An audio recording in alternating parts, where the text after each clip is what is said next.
This Family Life News podcast is made possible by the support of listeners like you.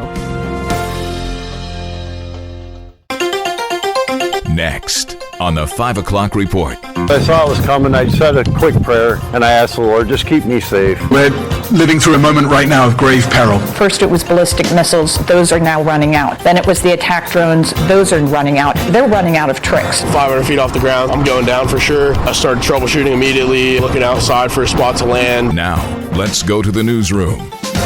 Good afternoon and welcome to the broadcast. I'm Family Life News anchor Sarah Harnish. Wind and rain with a side of funnel clouds. Our lead story this afternoon. A tornado warning has been lifted for Pittsburgh, Pennsylvania after a supercell moved through today at 60 miles an hour. Drivers there have had quite the day. Hail, wind, driving rain, tornado sirens, and even 2 cows that escaped from a Pittsburgh area farm and took a walk on 279.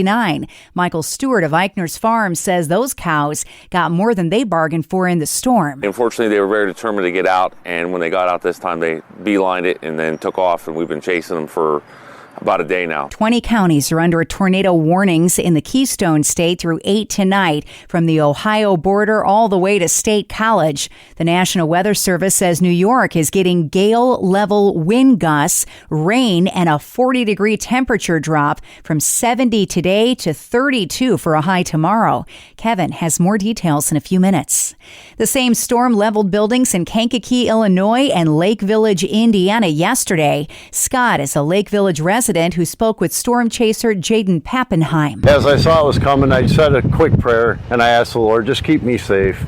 And then all of a sudden my tornado sirens went off and I saw it was coming right through, right where my house was. At least 2 people were killed. Lori Posma is with the local volunteer fire department. We will be working feverishly to bring our little town back to where it once was. We are a very strong community, and we will be just fine. The cost of gas. 32 countries have agreed to a record oil reserve release to soften the blow on energy markets during the Iran war. It's never happened before. The International Energy Agency set to release 400 million barrels of oil.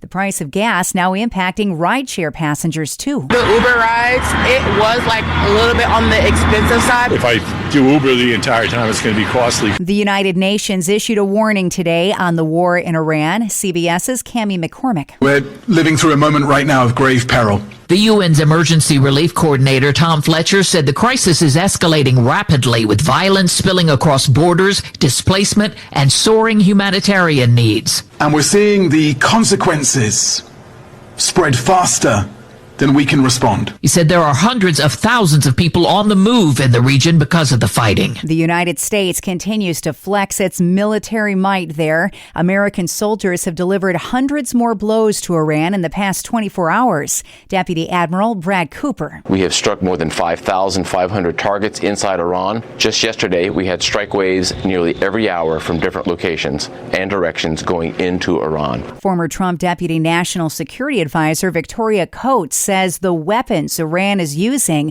are getting smaller and smaller. What we're seeing is a degradation of the sophistication of the tools that the Iranians are using. First it was ballistic missiles. Those are now running out. Then it was the attack drones. Those are running out in turn. Mines are not sophisticated.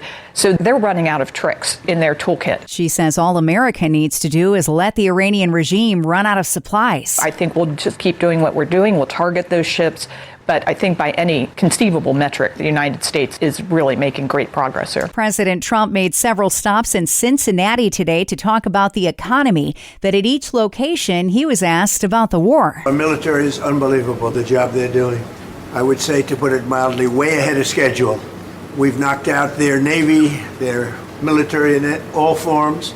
We've knocked out just about everything there is, including their leadership. He now heads to Kentucky for a speech on the economy. Grady Trimble with Fox Business is stationed on the ground there. Today's event has all of the signs of a Trump rally, complete with the long line of supporters waiting to get in. President Trump expected to speak here in northern Kentucky after he stops by in nearby Cincinnati, Ohio, to tout his economic policies. A fiery Sean Duffy, the transportation secretary, told passengers passengers stuck in hours-long TSA lines to give one U.S. senator a call about the partial government shutdown. Everyone who stands in that line, they should all call or email Chuck Schumer's office. Say, get this done, Chuck. Enough of me having a 3 or 4 hour wait just to get on a flight with one of our great American airlines. The shutdown has impacted the TSA, but also the Department of Homeland Security. On Fox News today, U.S. Representative Mike Lawler from New York said it makes no sense that lawmakers who are from New York City pause funding for the Homeland Security Department formed because of 9/11. This department was created after 9/11 as a result of those terror attacks. It's frankly unconscionable that Chuck Schumer and Hakeem Jeffries, the two Democratic leaders from New York, refused to tell their left flank enough. The 25th anniversary of the 9/11 terror attacks is this September. Still to come on the 5 o'clock report, another tornado warning in Pennsylvania. Syracuse's coach is out, and the Corning Museum of Glass has a big birthday. Those stories after weather. Hi, I'm Kevin Williams, and here is your Family Life regional weather forecast for tonight. Cloudy. We'll have some thunderstorms and showers rumbling through parts of the area, followed by rain showers that will taper and flip to snow flurries late.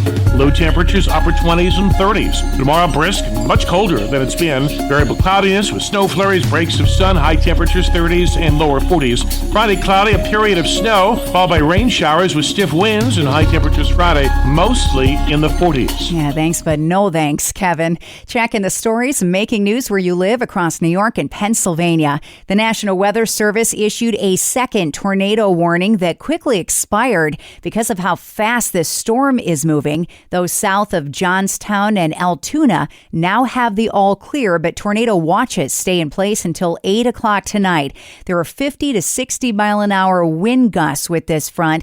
8,000 have no power in Pennsylvania, 6,000 in New York. The biggest threat is in Pennsylvania with supercells and that 40-degree temperature drop. 20 counties remain under tornado watches. And earlier today, Pittsburgh, PA had a tornado warning that's now lifted. Kids in those Pittsburgh schools had to huddle in hallways till 2:30 this afternoon before they boarded their buses home. Lots of rain on the docket for all of us. There has been a shakeup in the college sports world. Here's Family Life's Mark Webster. Yeah, not a big shocker, but Syracuse University has parted ways with men's head basketball coach Adrian Autry after 3 seasons. Much loved as a point guard in the early 90s, Autry stayed involved in the program after graduating in 94, eventually rising to succeed Hall of Famer Jim Boeheim in 2023. And Autry's head coaching tenure got off to a promising 20-win start in his debut season, but he couldn't recapture that success the past couple of seasons. SU has launched a national search for Autry's successor. Mark Webster, Family Life News. A judge has ruled the federal death penalty trial of Peyton Gendron will be held in Buffalo, New York. Judge Lawrence Villardo says moving the proceeding away from the Queen City would make it more difficult for victims' families to attend. Gendron is charged with shooting 10 African Americans at a grocery store in Buffalo in 2022. In Pennsylvania, today's edition of Not the Smartest Robber in the Box. A Schuylkill County man cut 150 feet of copper wire from a Verizon telephone line last week in Luzerne County. Police say Daniel Ego made $1,000 from the sale of that copper. What he didn't count on was taking out the state police Verizon phone lines nearby at Troop N in West Hazleton for days. Police say they caught Ego using surveillance cameras and license plate readers. Troop N has a contingency plan for down lines that still allow them to receive incoming calls. And the Corning Museum of Glass is celebrating 75 years of art, history, and the science of glassmaking. Seemonk is home to the world's largest collection of glass, and its history is intertwined with the community of Corning, New York. Museum spokeswoman Ann Campbell told WENY the museum was started by the old Corning Glass Works, which is now Corning Incorporated. Visitors visitors get to watch live glass making. And we have just taken that kernel, which started in the factory, and have expanded on it to these live narrated demonstrations. But it's just fun that goes all the way back to the beginning of the roots of this museum. The museum is displaying 75 glass exhibits in honor of its 75th that are fan favorites in the community. 33 million people from all over the world have come through the Glass Museum doors since it first opened in 1951. Next at 5, it's time for Inside Out. Our own Martha Meneikis Foster speaks with former Midland, Texas Mayor Patrick Payton on his new book, The Middle, How the Quiet Majority Can Mend a Divided Nation. Let's listen in. Talk to me about outrage culture. What do you believe are the costs? I think the damage we're doing is Christians and Christian culture is actually beginning to sound a lot like the outrage culture. And I think there was this shift that took place where people who did not uphold a certain moral framework that some of us appreciated or liked, we forget they were also created in the image of God. We forget that they were also loved incredibly and eternally by God the Father, even if they've never experienced that love or known that love. And so our culture, and I believe myself to be a part of that believing culture, have been at fault of being enraged at people doing things I don't agree with, but not realizing I can disagree with what someone was doing, but I'm not allowed to disrespect. I'm not allowed to disregard. I'm not allowed to dishonor. And the reason I begin with that is because if you get to the book of Matthew and Jesus' teaching, he says, you're the salt of the earth, but the salt has become tasteless. It's good for nothing anymore except to be thrown out and trampled under the feet by men. And then within a chapter, he says, by the way, I know you guys, and I'm paraphrasing, he says, I know that you all think you're supposed to love your friends and hate your enemies, but I'm going to switch that on you. I need you to love your enemies and do good to those who persecute you. And before we start looking at an extremist left or an extremist right culture who disrespects without discussion and dishonors without honor, we also have to look inside and say, wait a minute, am I praying a prayer that says, God, help me to see people the way you see them rather than the way people are being caricatured in culture? I think the culture of outrage sometimes has its start in some of us who are inside the church rather than outside the church. That's author Patrick Payton. You can hear the entire feature with Patrick and Martha on Inside Out, as well as all of our Family Life original news features at Apple Podcasts, Spotify, YouTube, or at familylife.org. Lottery jackpots now reach into the billions, and many wonder, should Christians play? Hi, I'm Rob West with a Faith and Finance Minute. There are 3 challenges believers should consider. First, it's a heart challenge. Scripture calls us to contentment and warns against wealth gained hastily. The lottery stirs discontentment and the love of money, which Paul says leads to many griefs. Second, it's a design challenge. God created us to labor and flourish through work. Wealth without labor short-circuits that design and rarely brings joy. Third, it's a practical challenge. The poorest households buy most lottery tickets, turning it into a kind of poor tax. Paul reminds us, I have a right to do anything, but not everything is beneficial. Wise stewardship seeks the good of others, not just ourselves. Discover the best Christian financial articles, podcasts, and videos by visiting our website, faithfi.com, or by downloading FaithFi, Faith and Finance from your app store. Coming up on the 5 o'clock report, how to land an airplane on a packed Highway 101. Your teacher is a 19-year-old pilot. Buckle up. We got that story after one last look at weather.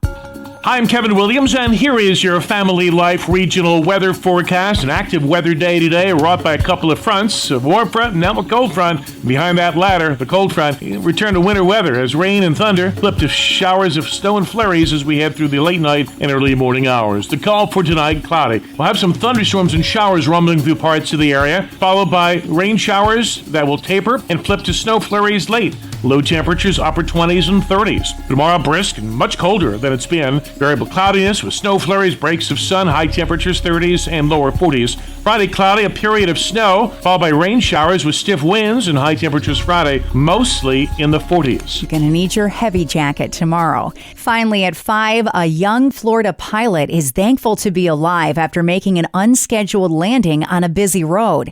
19-year-old Nico Bray already has his commercial pilot's license license and needed every bit of his experience when the engine quit on his single-engine Cessna shortly after takeoff, telling WPEC, Knew that I was only at 500 feet off the ground, so I'm going down for sure. So I started troubleshooting immediately, looking outside for a spot to land. Was able to find a nice open spot, touched down, landed smoothly. I was just shocked, honestly, no words. People along that busy Jupiter, Florida road were just as shocked as he was. First time in my life, actually, saw such a crazy thing.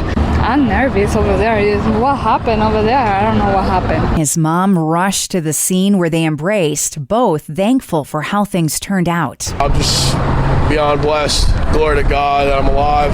I was just thanking God that he was okay. Nico says the mishap won't deter him from becoming a professional pilot, a dream that he's had since he was 5 years old. And that's the world that we live in for Wednesday, the 11th of March. I'm Sarah Harnish, and this is the 5 o'clock report on Family Life. Thank you for listening to this Family Life News podcast. If you've been encouraged by what you've heard, please share it with others and click the subscribe button to automatically receive future episodes. Family Life is a listener-supported ministry. Podcasts like this are made possible by your financial partnership. Find out more at familylife.org.